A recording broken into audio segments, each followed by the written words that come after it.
Here's what I want to talk about today. The patterns, they're not obvious at first. It's like you're relating to someone and they have a little bit something that feels off here. Maybe they said something that didn't sit right, or maybe things feel too good to be true.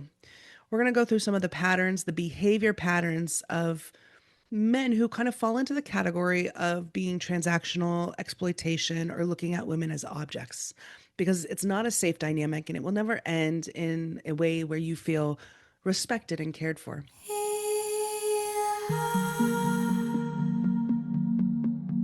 Welcome to She Saves Herself, a podcast for emotional abuse survivors who have had enough. Enough gaslighting, manipulation, control, and self abandonment. Here, we no longer shrink just to survive.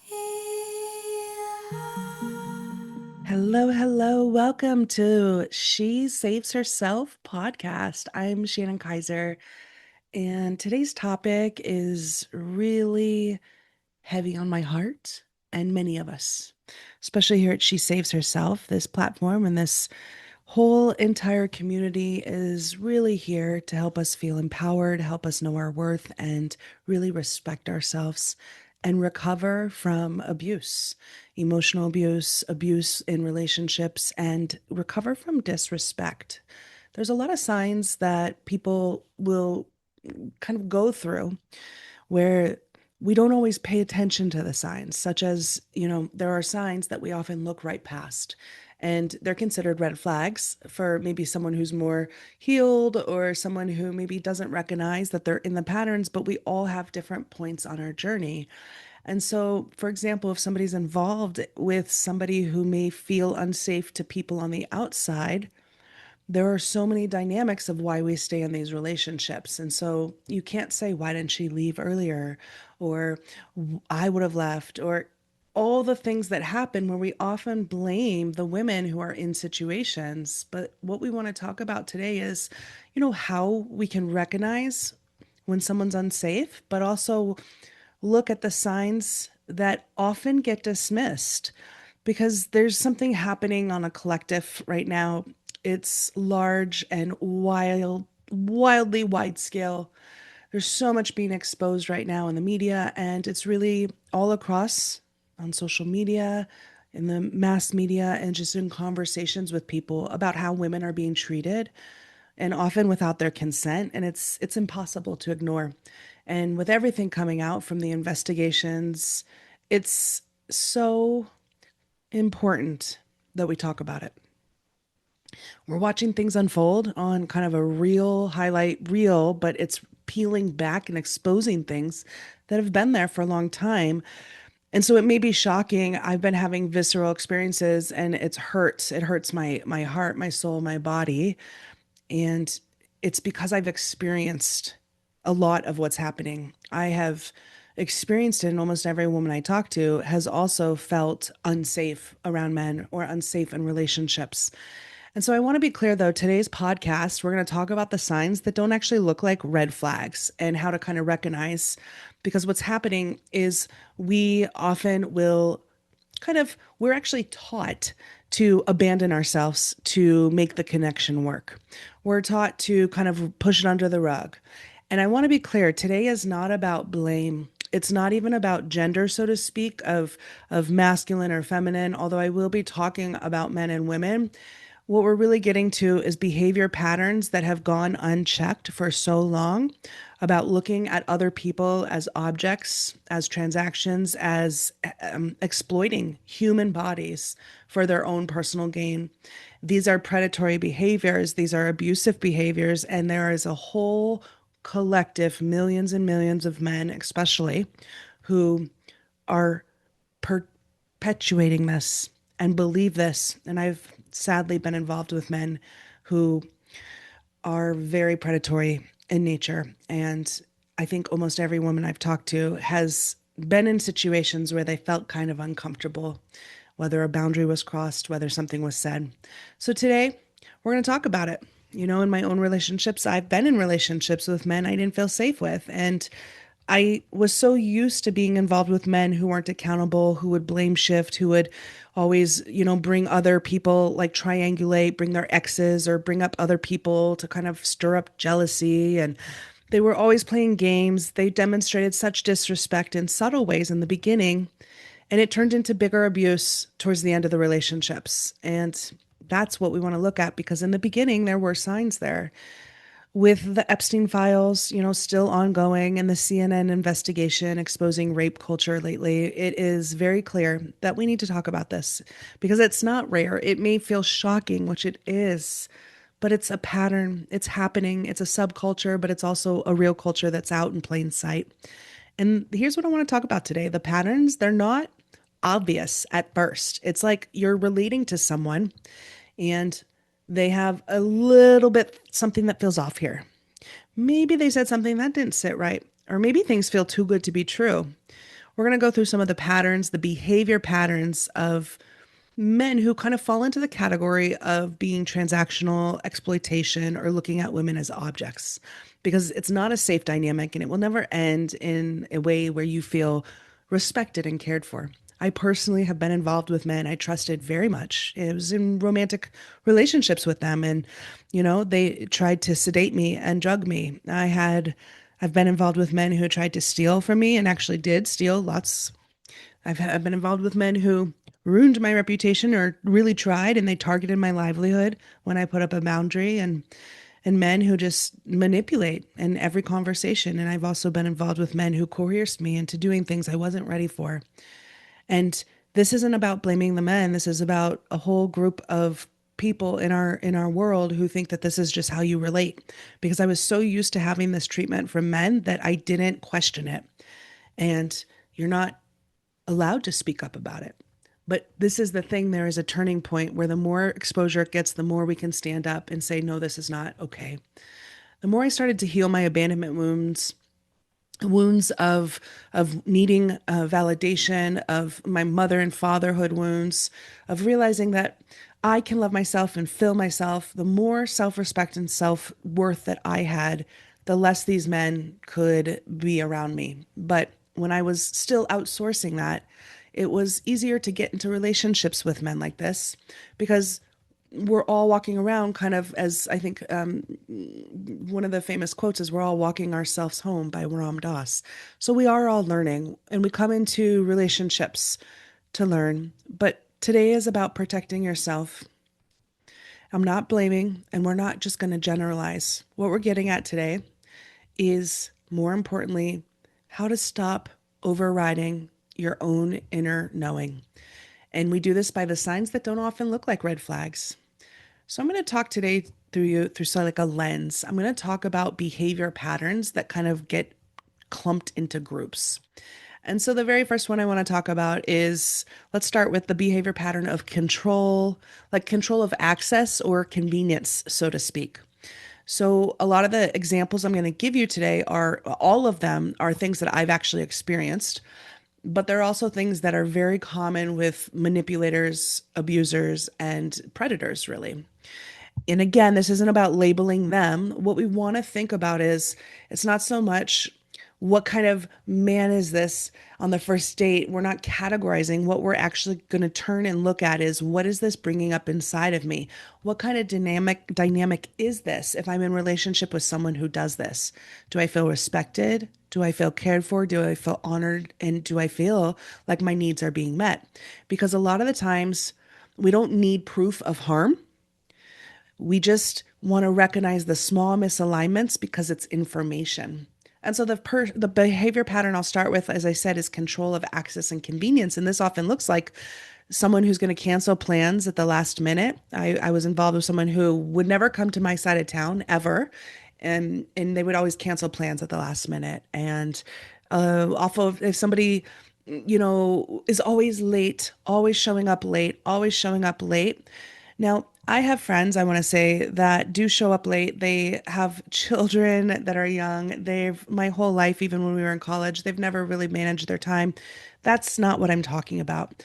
I'm talking about people who actually show up late intentionally to kind of disrespect you or poke at you to see and test you. You know the difference because they don't apologize when they show up. And it's a behavior. Remember, we're looking at behavior patterns today. I was on a date dating someone, the same person who would not come to my side of town and always showed up late. And they started the date one time and said, I'm so sorry if I disrespected you in our last date. And there was nothing that was disrespected. It was so odd that they brought that up. And of course, I was like, oh, I didn't feel disrespected at all. But by that same date, the very end, that person had left with another woman. Literally, that's blatant disrespect. And they did that very intentionally by not telling me that their friend, who was a woman, that they were going to leave with them. And so there are little things like this that are tests, that are boundaries of being disrespectful to you. And a lot of times they do that to keep control. They want to control how they access you, and they want to have your time and energy on their convenience. So just watch for that. If if he's what you want to recognize in these relationships, if somebody is demonstrating patterns of like, it's on my terms, my way or the highway, and you have to kind of follow, and you become the one who has to adapt to them, then this is someone who's a controller and often has abusive tendencies or narcissistic tendencies. And you just want to be careful because that's never going to have a safe, you're never ever going to be able to feel safe in a dynamic like that ever, because they don't look at you as a partner or reciprocation. They look at you as someone who can service them, and often they can exploit, and they look at you as someone who is basically just someone they can use. And we're going to, another way that this often shows up is behavior pattern of instability and inconsistency.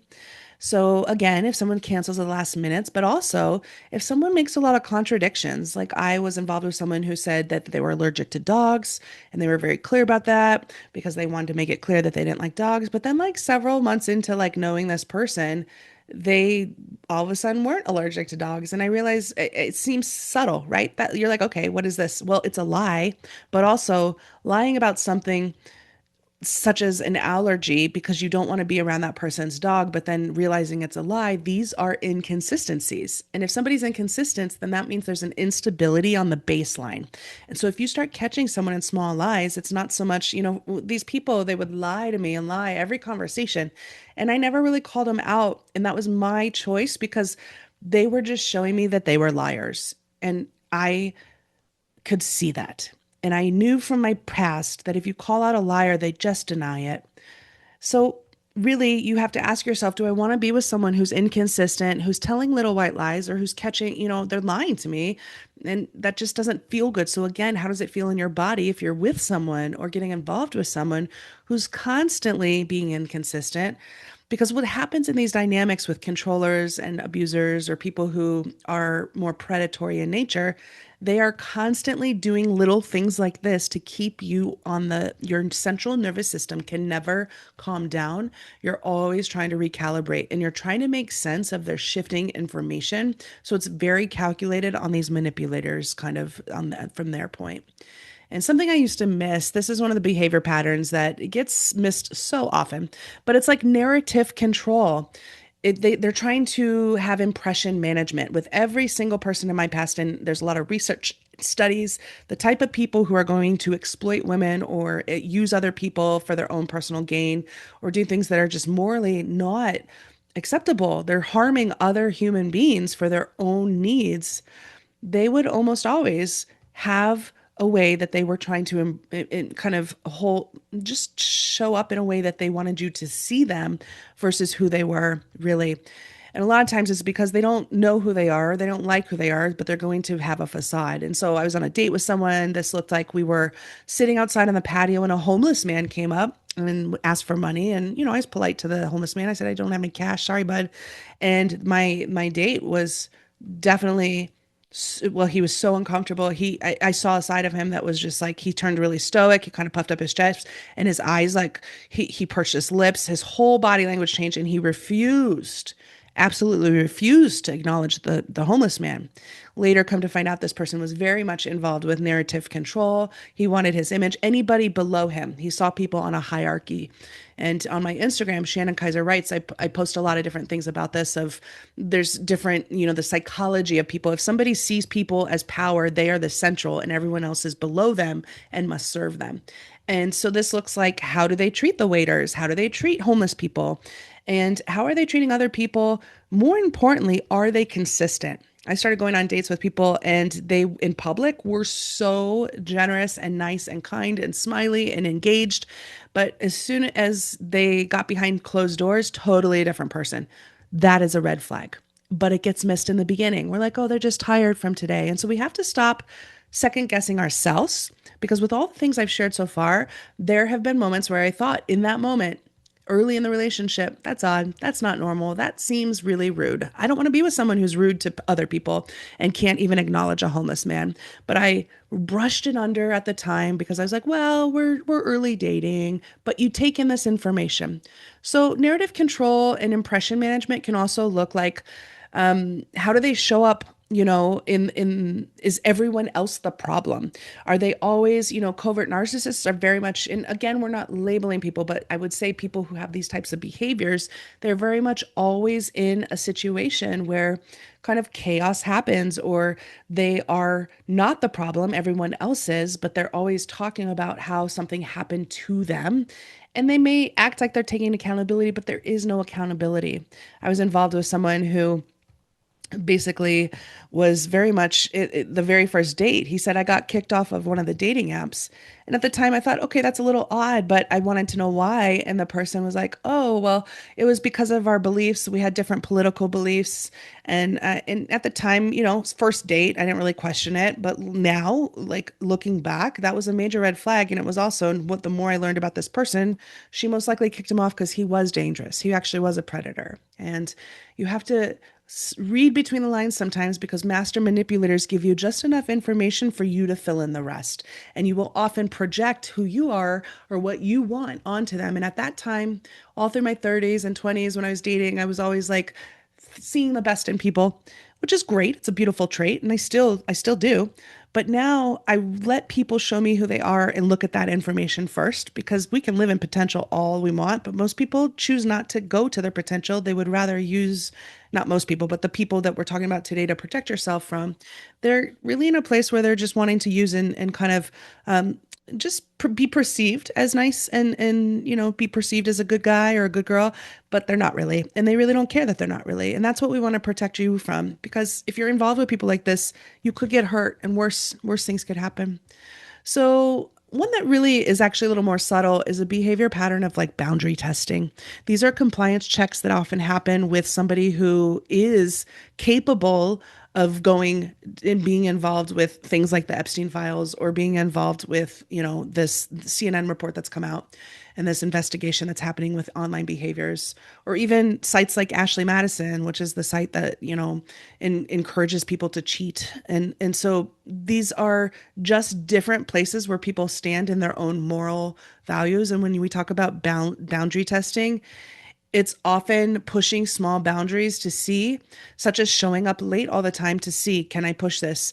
If you I've been involved with people, and I love catching it on TV now. I'll watch like shows, and good shows are written well where they have characters really down. Whereas if somebody says something and you say, no, I don't want to, and they say, oh no, come on. And they're not just playing, they literally just take your no and bulldoze it. And that is where I've been in situations with men in the past where I was coerced into doing things that I felt incredibly uncomfortable doing, or it was just too early and I wasn't ready, whatever it may be. It was boundary testing. It was literally them kind of saying, just moving past the boundary slowly, charmingly, manipulatively, whatever it is.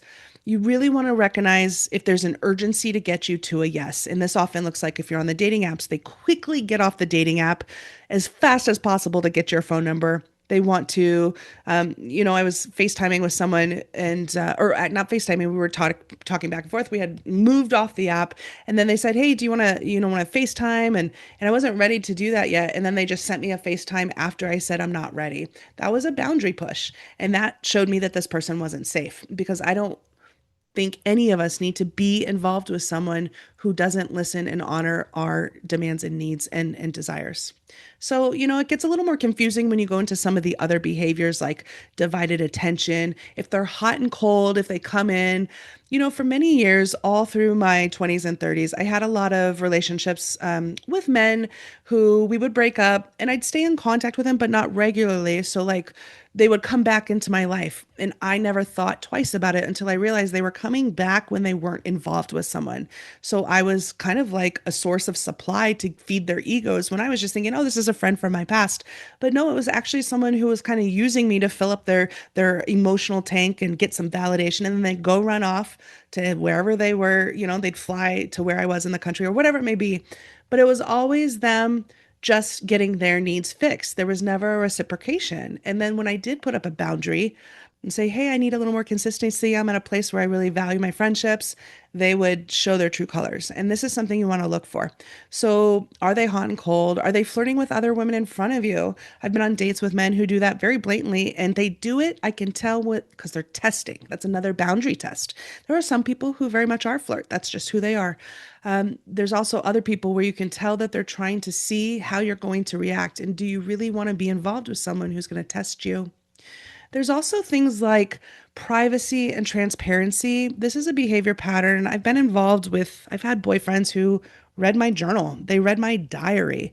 And I felt like this was such a violation. And they're like, well, you left it you left it in your car. And it's like, well, yeah, it's my car. And then they read about it and then they call me out for things like, talking private things to myself. And that's a violation of your privacy. Or if they're sneaky with their phone, literally, if they're very sneaky with it. A lot of these signs that I'm sharing, they've all happened to me. I've been involved with people. These are subtle signs that get missed early on, but these are signs that these are patterns in behavior of disrespect. And we're talking sometimes micro disrespect, but if somebody acts in this behavior pattern, it's a bigger underscore of how they're going to look at and treat you in a relationship should you continue. And it leads to things like what we're seeing in the media. It leads to a complete disregard for your humanity. And it also looks like maybe they say one thing and don't do another. Like if you're dating or if you're involved in a relationship, they say you're exclusive, and then you see that they're still on the dating apps, or they get really defensive if you bring up something about transparency, or they ghost. Oh, I've had that happen. They just disappear. And then the thing with these types of people is they usually will wait, and they're like, oh, wait a little bit, a couple months, let it cool down, a couple years, whatever, and then they come back and you want to really honor that. Do I feel respected by this person? Is this person really treating me like an equal?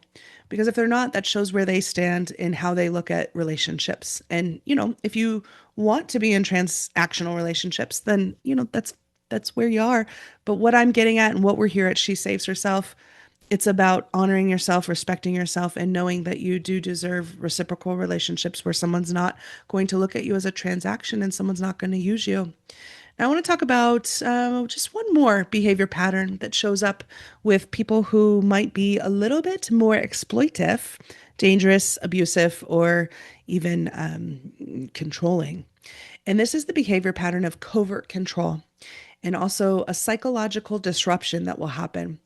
What this looks like is subtle mind games or very blatant mind games, but we don't know if they're mind games, they're actually working on your mind. But this will look like confusion and self doubt. I've been involved with people where my intuition felt so hijacked, and I would be around them and I would be like, oh my gosh, I feel so much like chemistry. What is going on? Well, someone who is a master manipulator knows how to work with the chemistry and the energy, and kind of they know where and what and how to do that to get you to feel like it is attraction, to hook you in. And this is what creates trauma bonds. And this is what creates abusers can literally pull in people who would never in their normal mind maybe be attracted to that person. But what it is it's a manipulation of playing off of the parts of you that are still needing validation outside of yourself, the parts of us that still want to be loved, the part of us that wants to be chosen and picked. So when we look at this, what it looks like is I was on a date with someone. Well, it was more than a date. We'd known each other for a while. And it was, the signs were all there. This person was not a safe person. But I remember we were in a very public park just talking. And the person said, this is a very quiet, that people, this is a quiet park. People can, and they were basically saying, shh, be quiet without saying it. And when they said that, I recognized that that was a subtle form of coercive control. They were trying to control me because there was almost all points. This is very subtle. The reason I share this is because there's always points in our relationship and in our conversations, and you can see this in your life. If someone is subtly trying to get you to change your behavior or change what you do or subtly say things, they're not allowing you to be autonomous and they're not allowing you to be your person. And it happens where we often, as people pleasers or empaths or, highly sensitive people, we want to please. We have been taught how to override ourselves and say, yes, I'll be what you need. It's all subtle. But when you start to love yourself and respect yourself and heal the parts of you that look outside of yourself to feel whole, you no longer will be susceptible to these types of mind games or confusion or any of these patterns. And you'll see it going back on all the things that I shared here. I was very much involved with these people, sometimes for years.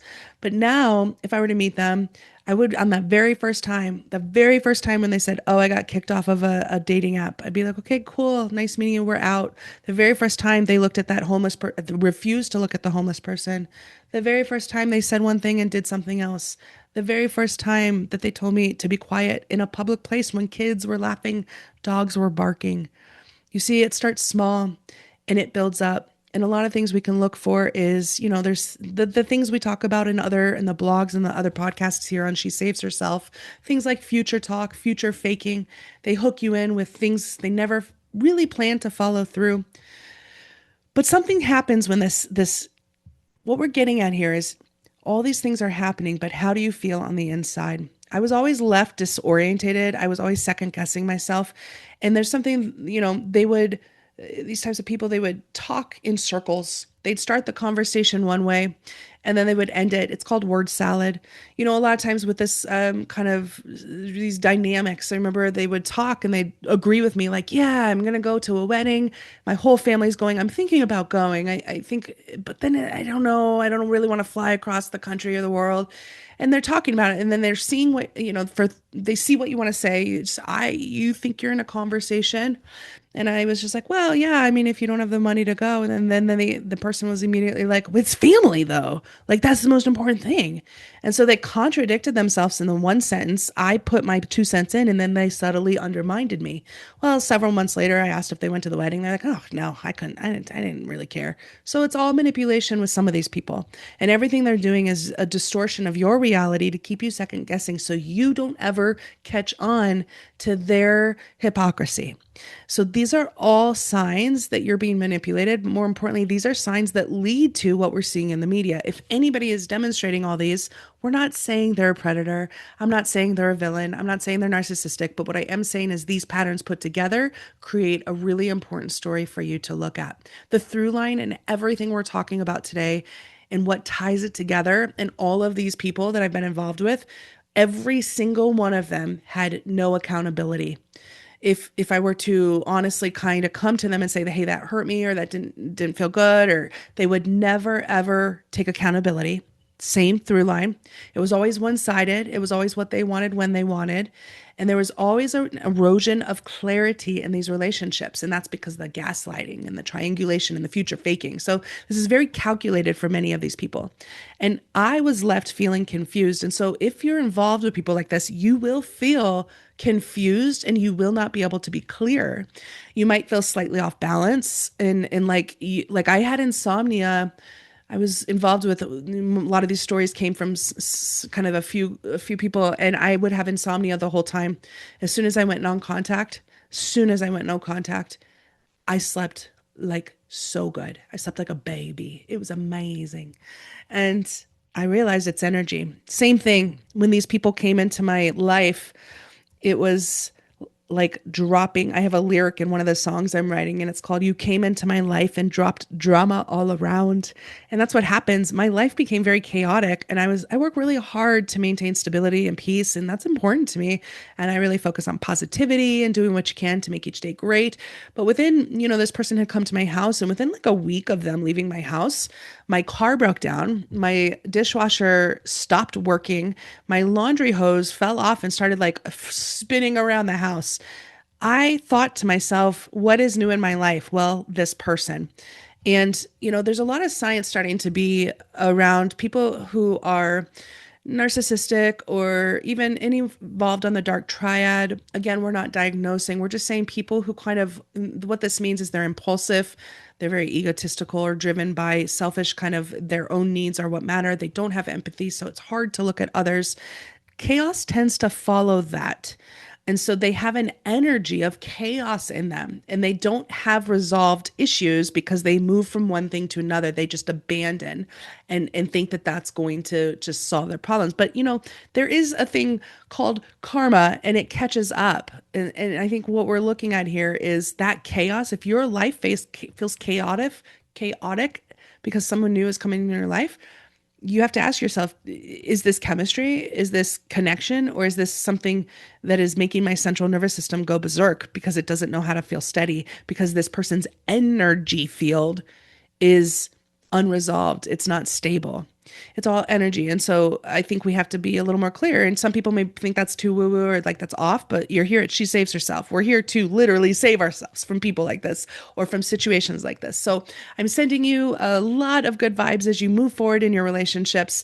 We're talking about the signs that we often miss today. And again, we shared behavior patterns that really look like normal, but they are major red flags. So no longer look at them as little yellow flags. They're pretty big and we don't want to ignore them anymore. So again, what this looks like is the through line is really how do I feel in my body? I was involved with someone and every time I was with them, I thought they were the one. I was like, this person is amazing. Well, that person was the most dangerous person I've ever met in my life. When we were courting or when we were getting to know each other, I was always sweating. I've shared this on some of my YouTubes. I was always sweating. Now, my metabolism, my fasting central like system is naturally running a little off, so I sweat. But this was crazy. I'd be on a date and I'm like, oh my God, why am I always sweating? I thought it was like because this is so much chemistry. But no, that guy was very dangerous. My body was like, run, danger, run, done, run, right? So you have to listen to your body. So what we're doing today is no longer ignoring what our internal system says. Because with everything I shared with you today, every single one, every time that happened, these behaviors, I thought and said to myself on the inside, that's interesting. That seems off. That's not right. But I overrode it. And I overrode it for the sake of connection. But these are connections with people who are not necessarily in your best interest or safe. So, the common things we notice today across all of these are they maybe said something but did something else. Their behaviors didn't line. Every single person from my past, I got to the point where I actually thought, do they know each other? Do they all like because they were saying the exact same thing.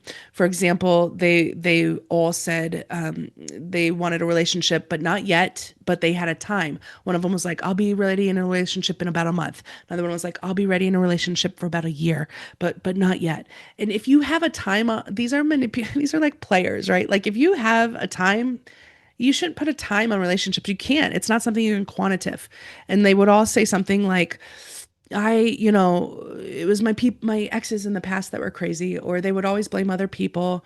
But all of them also said, I used to really, my ego was really in control. I was just like really ego driven. Every single one of them said that to me. And by the like third guy, I was like, God, that's so interesting. And all those guys also said they had wanted a relationship, but it was on a certain time frame. Well, these men all turned out to either be con artists, womanizers, manipulators, or they were leading double lives. And so protect yourself.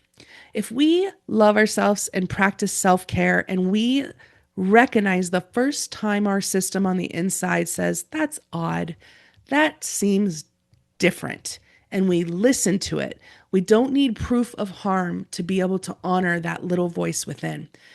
And we can really start to stand up and reclaim our power and not allow ourselves to get in dynamics like this. And as we start to become healthier within ourselves, the other people outside of us will have no choice but to really reflect and look at themselves. We're not doing this to cause anything outside. It's not this equals that. What we're just saying is we are all responsible for what's happening, and we all have to show up in the best way we can. And what I'm here to do at She Saves Herself is help empower you to know how amazing you are, so you don't be degraded, so you don't get into emotionally tangled dynamics or abusive situations.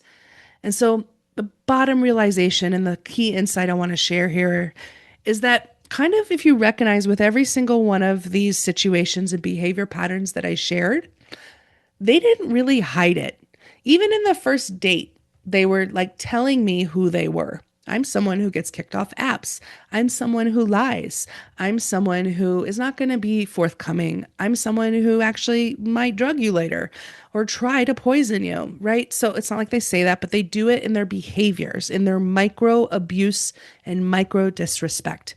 So what we do is we will no longer stand for micro aggressions. We will no longer allow ourselves to be in situations where people are literally showing us who they are, but we give them the benefit of the doubt because we know that love is important and everyone deserves love. Well, in small, subtle ways, we start to reclaim our power. And the issue is never a lack of information with them. It is that we override what we feel.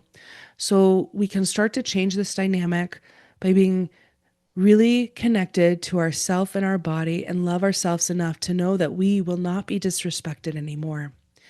I want to thank you for being here and being part of She Saves Herself. It's an honor to be here with you. And I'm sending you a lot of love. And until next time, take care.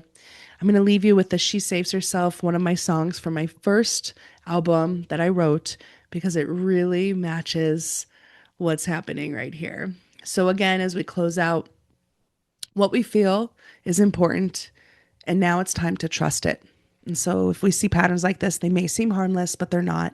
It's really about knowing that we don't have to figure out people. We don't have to figure them out completely. We don't need proof. All we have to do is listen inward. Is it consistent? Do we feel safe? Do we feel honored?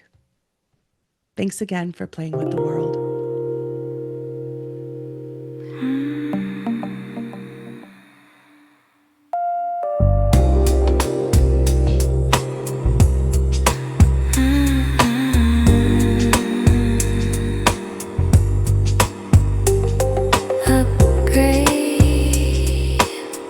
Raise your standards, don't tolerate less. That's what people told me. That's what everyone said.